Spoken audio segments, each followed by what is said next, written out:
दोस्तों नमस्कार। सम्मानित एसबीए एवं विकास अधिकारी साथियों व अभिकर्ता बंधुओं, आप सभी का किसान इंश्योरेंस सॉल्यूशन में हार्दिक स्वागत एवं अभिनंदन है। दोस्तों आज हम एक ऐसे पहलू पर बात करने जा रहे हैं जिसमें हमारे बहुत सारे अभिकर्ताएं एजेंसी तो बहुत उत्साह से लेते हैं, लेकिन कुछ समय बाद क्या देखते हैं कि वो एजेंसी से बाहर निकल जाते हैं। कारण हमने जानने की कोशिश की और उन कारणों का हमने यहाँ पर थोड़ा थोड़ा विवेचन किया। यदि हमारे अभिकर्ता साथी उन चीज़ों को ध्यान से देखेंगे तो पाएंगे कि कहाँ कमी है, और यदि वो उस कमी को निकालने में सफल होते हैं तो निश्चित ही वो एलआईसी की एजेंसी में बहुत सफल हो जाएंगे। दोस्तों वीडियो शुरू करने से पहले मेरी एक गुजारिश होगी आपसे कि यदि आपने अभी तक हमारा ये चैनल सब्सक्राइब नहीं किया है तो चैनल को सब्सक्राइब कर लें। आगे बेल बटन है उसको दबा दें, जिससे आगे वाले वीडियो जो भी हम वीडियो अपलोड करेंगे वो आपको समय से मिल जाएं, आप उनको देखें। देखने के बाद अपने ज्ञान आपका वर्धन हो और उसका इस्तेमाल करते हुए आप मार्केट में जाएं और ज़्यादा से ज़्यादा बीमा करके अपने नए ऊंचाइयों के आयाम को छुएं, ऐसी हमारी कामना है। तो दोस्तों शुरू करते हैं आज का वीडियो। वाई एजेंट फेल इन एलआईसी एजेंसी। हमारा अभिकर्ता हमारी एलआईसी की एजेंसी में क्यों फेल हो जाता है, क्यों निराश हो जाता है। तो दोस्तों इस पर चर्चा करने के लिए हमने देखा कि सबसे पहले तो हमारे बहुत सारे अभिकर्ताओं में हेजिटेशन होती है, झिझक होती है। दूसरा, उनमें अपने बात को कहने की जो पावर है, जो कला है, उस चीज़ का अभाव भी हमने कुछ लोगों में देखा। उसके बाद हमने बहुत सारे लोगों में अपने प्रोडक्ट के बारे में, अपनी एलआईसी के बारे में जो ज्ञान है, जो नॉलेज है, उसका अभाव भी देखा। कुछ लोग ऐसे मिले जो इरेगुलर वर्क करते हैं, कभी काम कर लिया कभी काम नहीं किया, और कुछ लोग प्रॉपर सर्विस न देने के कारण भी इस एजेंसी में फेल होते हैं। तो दोस्तों सबसे पहले बात करेंगे झिझक क्यों। अब मैं एक प्रश्न करना चाहूँगा अपने सभी अभिकर्ता भाइयों से कि क्या प्रीमियम का पैसा आपके नाम से आपके खाते में जमा हो रहा है? उत्तर होगा नहीं। प्रीमियम का पैसा पार्टी के नाम से, पार्टी के ग्राहक के नाम से, ग्राहक के ही नाम से जमा होता है। क्या मैच्योरिटी की रकम आपके खाते में आएगी? उत्तर होगा नहीं। मैच्योरिटी की रकम पॉलिसी धारक के अकाउंट में ही जाएगी, ये भी निश्चित है। क्या पॉलिसी धारक के साथ कोई हादसा हो जाता है तो दावा आपको मिलेगा? नहीं। दावा किसको मिलेगा? दावा मिलेगा उस पॉलिसी धारक के नॉमिनी को। क्या किसी अनजान आदमी के से अभिवादन करके अपना परिचय देकर बात करना चालू करोगे तो क्या वह आपको पकड़कर बैठा लेगा और आपने मुझसे बात क्यों की? उत्तर होगा नहीं। तो एक बात आपको समझनी होगी, एलआईसी एजेंसी लेने के बाद आपके जानने वाले या पड़ोसी के साथ किसी भी अनहोनी के समय उसके परिवार में आर्थिक संकट यदि उत्पन्न होता है तो वो आपकी नैतिक जिम्मेदारी है, वो उत्पन्न नहीं होना चाहिए। तो भाइयों झिझक क्यों? जब आपको पता है सार पैसा उसी के नाम से जमा हो रहा है, मैच्योरिटी उसी को मिल रही है, डेथ क्लेम हो जाए तो पॉलिसी होल्डर के नॉमिनी को मिलेगा, हम किसी से बात करेंगे तो वो हमसे प्यार से बात करेगा, तो फिर हमें झिझक क्यों? हमें झिझक नहीं होनी चाहिए। अब दूसरी बात, तो बात करने में झिझक क्यों? आप पॉलिसी धारक के अच्छा सोचने वाले हो, उसके शुभ चिंतक हो, क्यों? सुनो कैसे। प्रीमियम का पैसा पॉलिसी धारक की पॉलिसी में उसके नाम से जमा करा रहे हो।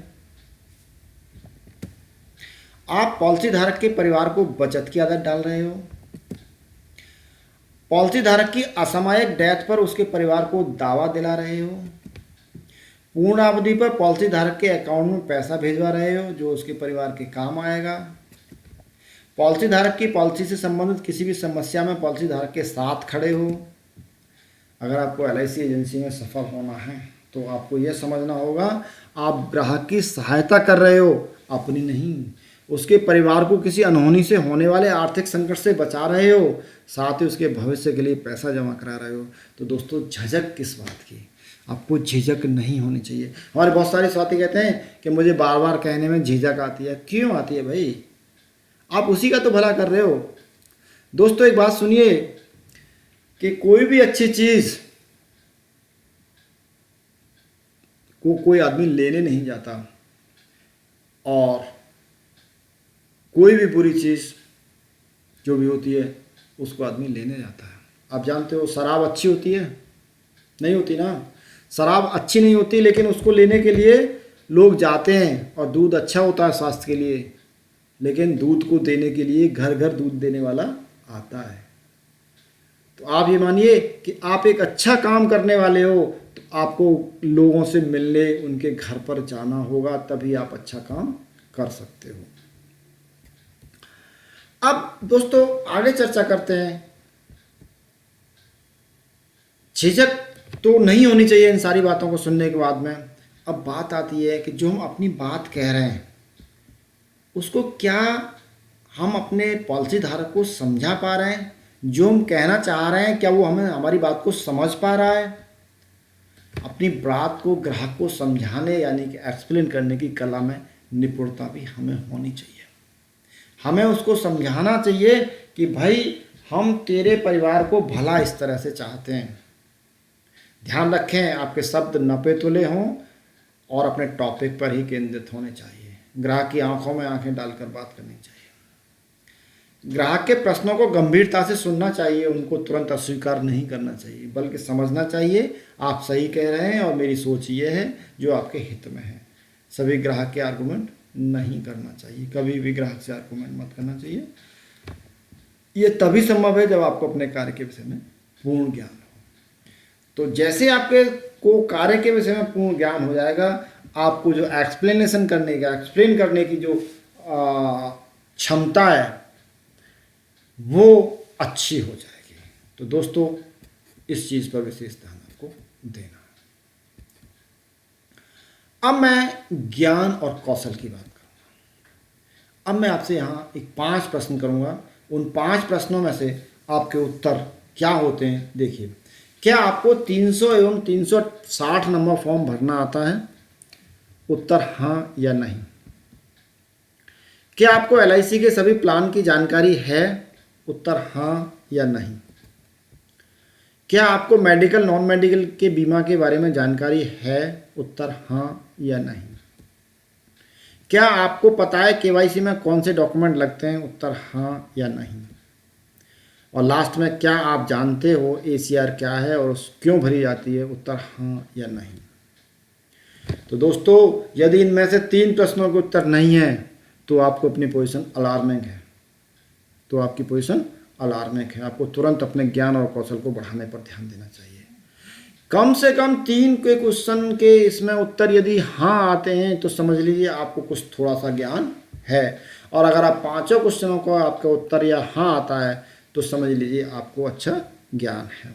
तो आप कोशिश करिए यदि इनमें से आपसे 3 से कम क्वेश्चन के आंसर आपको हाँ में मिलते हैं, नहीं में ज़्यादा मिलते हैं, तो उनको हाँ में चेंज करने के लिए उस पर आपको काम अपने आप पर करना होगा। दोस्तों इसके आगे चलते हैं। दूसरा कारण है अपने व्यवसाय की नॉलेज का अभाव। क्या हमें एलआईसी की सभी योजनाओं की जानकारी है? उत्तर आप स्वयं दो, यदि है तो ठीक, नहीं तो जानकारी करो। क्या हमें एलआईसी कार्यालय के वर्किंग के विषय में पूर्ण ज्ञान है तो ठीक, नहीं तो देखो ऑफिस में किस टेबल पर क्या क्या कार्य होता है। दोस्तों अगर ऐसा करोगे तो आपका कॉन्फिडेंस बढ़ेगा। आपको पता लगेगा कोई ग्राहक कहता मेरा ये काम होना, आपको तुरंत जाएगा कि ये काम तो उस टेबल पे होगा, उस बंदे से कराना है मुझे। और यदि आपको यही पता नहीं कि वह काम कहाँ होगा, नॉमिनेशन चेंज कहाँ होगा, रिवाइवल कहाँ होगा, तो आप काम को लेने में झिझकेंगे। क्या आपको LIC के इन्वेस्टमेंट के बारे में पता है तो ठीक, नहीं तो मालूम करो। क्या आपको LIC के सभी ऑफिसेज के बारे में जानकारी है? क्या आपको क्लब मेंबर के बारे में जानकारी है? क्या आपको MDIT के विषय में जानकारी है या पता है? तो इन चीज़ों के बारे में यदि आपको पता है तो ठीक है, नहीं पता है तो जानकारी करो। दोस्तों एक चीज़ और है, इर्रेगुलर वर्क, ये बहुत समझने की बात है।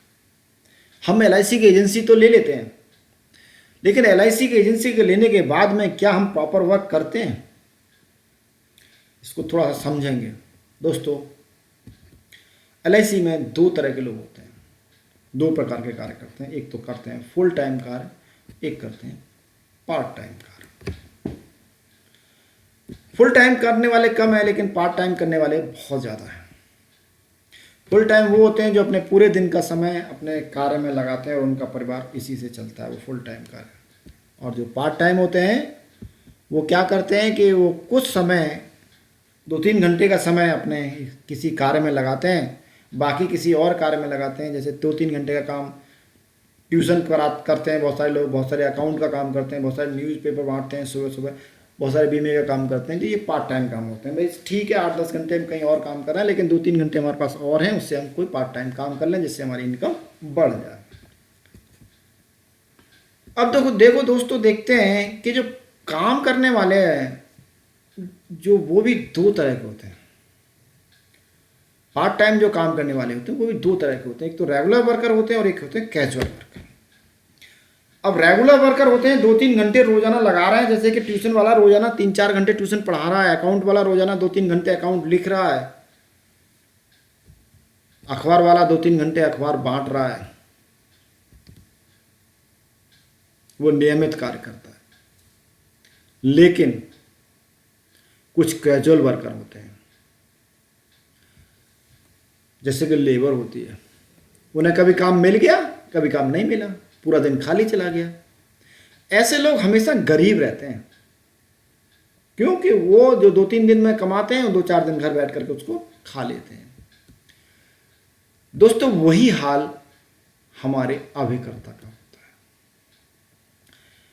बीमा में पार्ट टाइम काम करने वाले अधिक हैं, लेकिन अध्यापक ट्यूशन में रोजाना 4 घंटे लगाता है, अकाउंटेंट रोजाना 2-3 घंटे अकाउंट लिखने में लगाता है, अखबार वाला रोजाना सुबह 2-3 घंटे अखबार बांटने में लगाता है। क्या हमारा बीमा अभिकर्ता रोजाना 2-3 घंटे लगाता है? उत्तर आप खुद बताइए। क्या आप रोजाना 2-3 घंटे बीमा के कार्य में लगाते हैं? और यदि लगाते हैं तो निश्चित ही आप क्लब मेंबर होंगे, और नहीं कभी कभी एजेंसी के लिए कार्य करते हैं तो वह कैजुअल वर्कर होते हैं।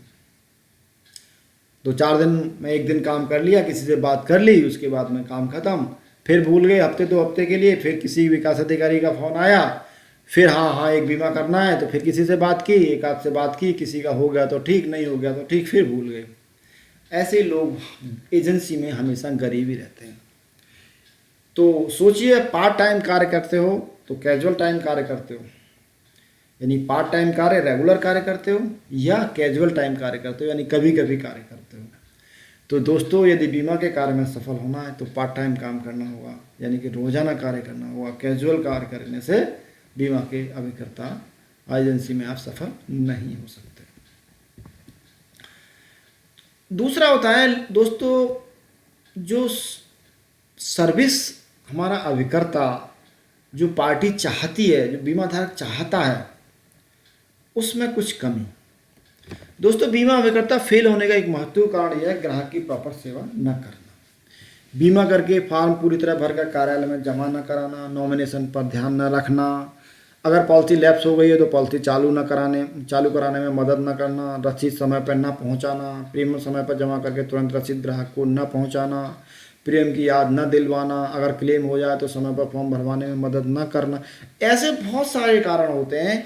यदि कोई बंदा ऐसा होता है, कैजुअल होता है कि वो इन चीज़ों पर ध्यान ही नहीं देता, तो बीमा धारक जो होता है वो ऐसे लोगों से किनारा काटने लगता है। उसको भी एक ऐसा बंदा चाहिए जो वेल ट्रेंड हो।